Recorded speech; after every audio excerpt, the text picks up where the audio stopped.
Hello students, LCM ஹெச்சிசிஎஃப்ல இருந்து டிஎன்பிசியில் கேட்ட ஒரு ப்ராப்ளம் பார்க்கலாம். 32, 36, 45, 60 மற்றும் 80 ஆகிய எண்களால் மீதியின்றி வகுப்படும் மீச்சிறு எண்ணை கேட்கறாங்க. இப்போ மீச்சிறு எண்ணா எல்சிஎம் கண்டுபிடிக்கணும் இந்த 5 எண்களுக்கும். இப்போ நம்ம எல்சிஎம் ஆனது 32ஆல வகுப்படும், 36ஆல வகுப்படும், 45ஆல வகுப்படும், 60ஆல வகுப்படும், 80ஆல வகுப்படும். நம்ம இப்போ என்ன பண்ணுவோம்னா 45 வச்சு செக் பண்ணுவோம். ஒரு எண் 45ஆல வகுப்படணும், அந்த எண் 5ஆலும் 9ஆலையும் வகுப்படணும்.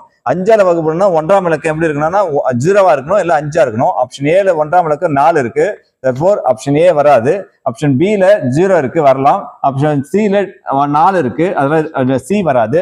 டி ல 0 இருக்கு, அதனால டி வர சான்ஸ் இருக்கு. நெக்ஸ்ட் சான்ஸ் 9ஆல் வகுப்பட ரூல் என்னங்கன்னா இலக்கங்களின் கூடுதல் 9 மடங்கா இருக்கணும். ஆப்ஷன் பி ல 1 + 4 + 4 ஆட் பண்ணீங்கன்னா 9. அப்போ 9ஆல் அடிபடும். ஆப்ஷன் டி ல 1 + 4 + 3 உங்களுக்கு 8 வருது. இது 8 9 மடங்கு கிடையாது. therefore answer is B option.